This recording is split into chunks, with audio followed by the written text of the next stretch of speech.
Hello, my essential, and welcome to my channel. Today, I want to talk to you about a very important topic for our spiritual life.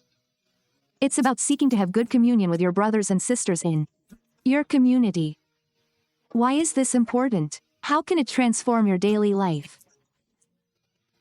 I'm going to share with you 3 main reasons why you should seek to have good communion with your brothers and sisters in your community, as well as 7 keys that will allow you to achieve this. I'll give you practical examples that will help you integrate these 7 keys into your life. My essential. Seeking good communion with your brothers and sisters in your community is an approach based on love, respect, and the desire to live together in harmony. It invites us to overcome differences to build sincere and fraternal relationships. Through dialogue, mutual aid, and forgiveness, this quest strengthens community bonds. Thus, everyone becomes an actor in a more united and supportive collective life. Why is it important to seek good communion with your brothers and sisters in your community? Seeking good communion with your brothers and sisters in your community is important because it creates a climate of trust and respect that is essential for living together harmoniously. It fosters mutual support in the face of challenges and strengthens the sense of belonging. Good communion also helps resolve conflicts more effectively and build a stronger future together.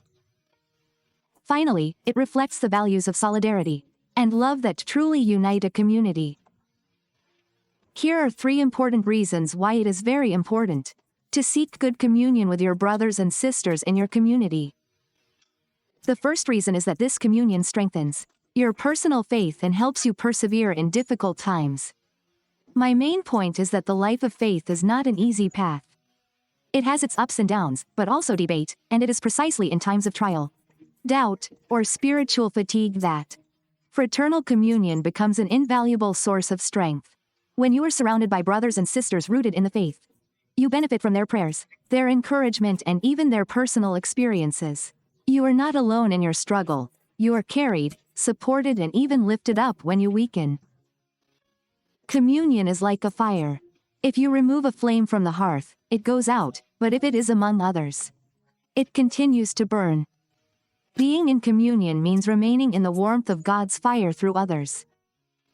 For example, when a sister calls you every week to pray with you, when you are going through a difficult time. For example, when a brother shares a powerful testimony with you, which gives you hope in your own struggle. For example, when you participate in a small Bible sharing group where everyone freely expresses their struggles and receives support. For example, when on a day of discouragement, a sister sends you an inspiring verse that speaks to your heart. For example, when you hear of illness or loss, members of your community bring you not only meals, but also words of comfort. The second reason is the fact that communion helps you grow spiritually and develop your gifts. You have been given gifts, talents, a unique personality, and it is in communion that these treasures develop. By living in relationship with other believers, you are encouraged to step out of your comfort zone, to serve, to learn from others, and to be formed. Spiritual growth does not occur in isolation, it is in interaction, mutual service, and dialogue that you have closed yourself off. Communion pushes you to maturity, reveals aspects of God that you would not have seen on your own, and also allows you to be a channel of blessing for others. It is a virtuous circle. Imagine, for example, that you could join the intercession team at your church and learn to pray powerfully by listening to others pray. Imagine, for example, that a sister notices your talent for teaching and encourages you to lead a Bible workshop. Imagine, for example, that you receive a prophetic word or inspired advice that inspires you to deepen your relationship with God. Imagine, for example, that while collaborating on a service project, you discover that you are gifted in coordination and communication. Imagine, for example, that you attend a conference with other women in your community and return renewed and motivated to grow in your calling. The third reason is the fact that communion concretely manifests God's love and draws hearts to Him.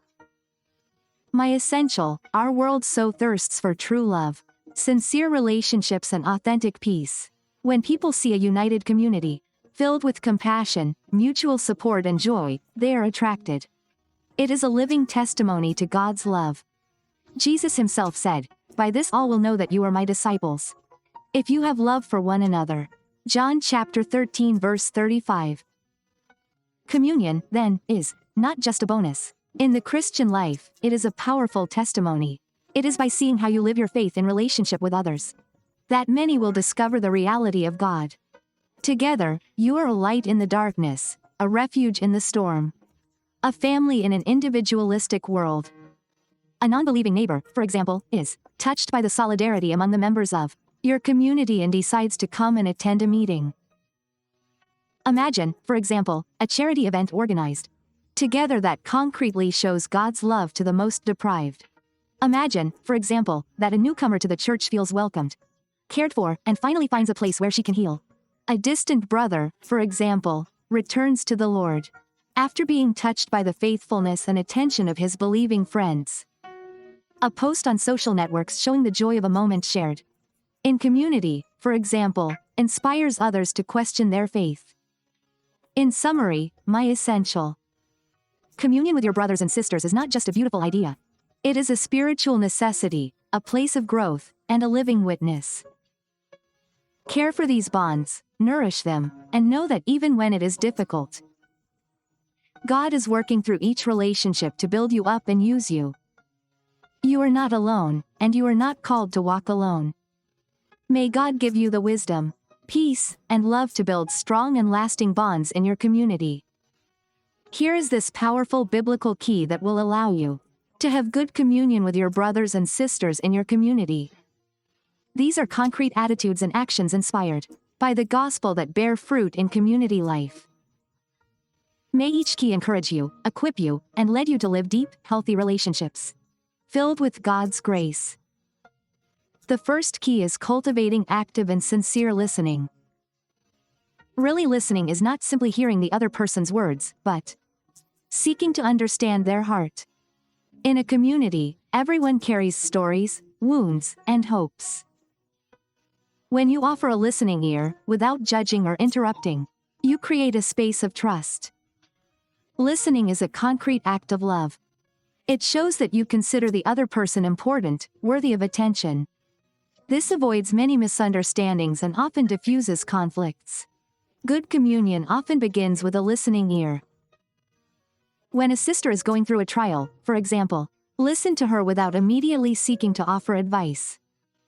During group meetings, for example, let everyone express themselves without monopolizing the conversation. Learn, for example, to ask open questions to truly understand each other's needs. Take the time, for example, to listen to an elderly person share their story, even if you are in a hurry. For example, ask someone how they are doing by being there with all your heart, not just out of politeness. The second key is choosing to forgive quickly and sincerely. My bottom line is that in any true relationship, there will be opportunities to be hurt. It's inevitable, but forgiveness is a liberating key. It doesn't mean forgetting or condoning, but choosing not to let bitterness take root. Forgiveness keeps communion alive. It protects your heart and the other person's.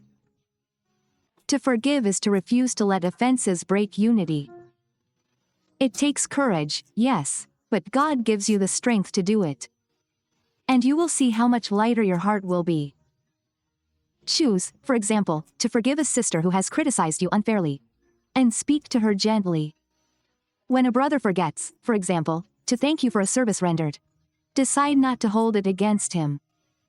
After an argument, for example, take the first step to restore the relationship, even if it's not your fault.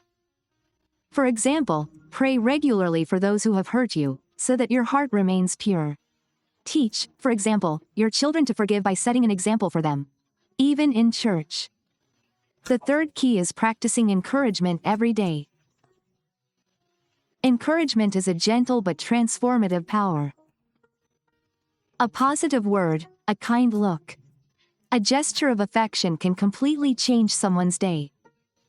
In a world that is often harsh, critical, or indifferent, you are called to sow hope around you.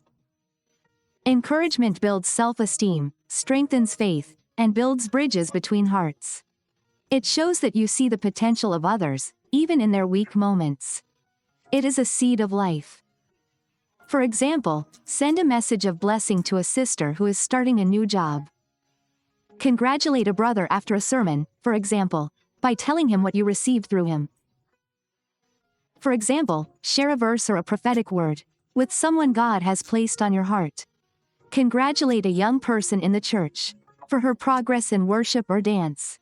Write a card or a short note to someone who seems discouraged or isolated. The fourth key is to engage in concrete acts of service. Service is a tangible way of loving. When you get involved, giving your time and energy, you show that you want to build with others. Service brings hearts closer. It creates memories, bonds, and shared laughter. It also allows you to discover needs you didn't see from afar. To serve is not to be less, it is to be available for God's work through your life. And there is a unique joy in being a blessing. Commit yourself, for example, to helping at the reception desk on Sunday mornings with a big smile. For example, participate in preparing a community meal for families in difficulty. For example, help a sister move or look after her children during an important meeting. For example, prepare an activity for the youth of your church with other committed women. For example, offer car rides to those who cannot afford to come to meetings. The fifth key is being humble and open to correction. True communion requires a humble attitude of heart. We must recognize that we do not know everything, that we can make mistakes, that we still have to learn. Accepting correction or advice is a strength, not a weakness.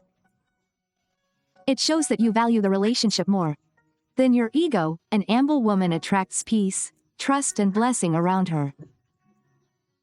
And don't forget, sometimes God speaks through others, even when it stings a little. Imagine, for example, that a sister calmly explains to you that you have hurt her, and that you acknowledge your mistake without justifying yourself. Imagine, for example, that you accept that a leader gently corrects your attitude and that you change. Imagine, for example, that you ask questions of more experienced women. Lie in faith to learn from them. Imagine, for example, that you ask for honest feedback after leading a group or teaching. Imagine, for example, that you do not always seek to have the last word, even when you think you are right. The sixth key is maintaining prayer for others in your daily life. Praying for others is like weaving invisible threads between hearts. It creates a deep unity, even with what you see little of. It protects, heals, liberates. When you intercede for your brothers and sisters, you carry their burden before God. And this changes the atmosphere. It also helps you develop love, even for those with whom you have difficulty. God pours out His peace where you sow prayer. Imagine, for example, that you create a list of people in your community for whom you pray each week. Imagine, for example, that you send a message to a sister to tell her that you are praying for her specifically.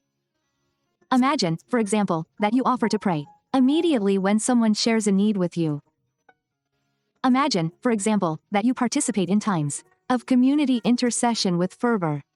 Imagine, for example, that you fast for a particular situation in the life of a brother or sister. The seventh key is to remain constant and faithful in your relationships. Fidelity in communion is rare, but precious. It is easy to distance yourself, to become discouraged, or to close yourself off after a hurt. But a woman who is faithful in her relationships builds a solid home. She remains present in joy as in hardship. She does not run away when things are complicated. Consistency creates deep trust. It is the lasting relationships that bring the greatest blessings. Imagine, for example, that you continue to support a friend even if she moves away from her time of faith. Imagine, for example, that you stay in touch with members of your old family, a church or home group. Imagine, for example, that you make an effort to call or see regularly what you love, even in busy times. Imagine, for example, that you do not change friends as soon as you are disappointed, but that you work to restore the relationship. Imagine, for example, that you honor your commitments. If you say that you will come or help, you do it with joy. My essential, these keys are in your hands. Start with simplicity, parapa, by asking the Holy Spirit to help you apply what you read. You will see that God will bless each of your efforts to build a strong, joyful, and lasting communion with your community. Make a commitment today. Apply at least one of these keys each day and share with me in the comments how it transformed your day and your life. Thank you for watching this video. If it inspired you, do not forget to subscribe, like and share. See you soon for a new video, and may God bless you abundantly.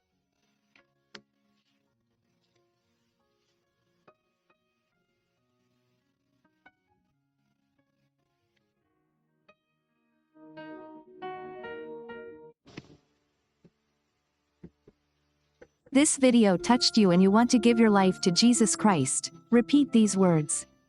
Lord Jesus, I recognize that I have sinned and that I need you. I believe that you died on the cross for my sins and that you rose again. I receive you today as my Savior and my Lord. I give you my life, lead me according to your will. Fill me with your Spirit to walk in your truth. Thank you for your love, your forgiveness, and eternal life. Amen. Through these words, you are now part of God's family. And Jesus Christ is now the one who leads your life, through His Holy Spirit. May His peace and blessing be with you.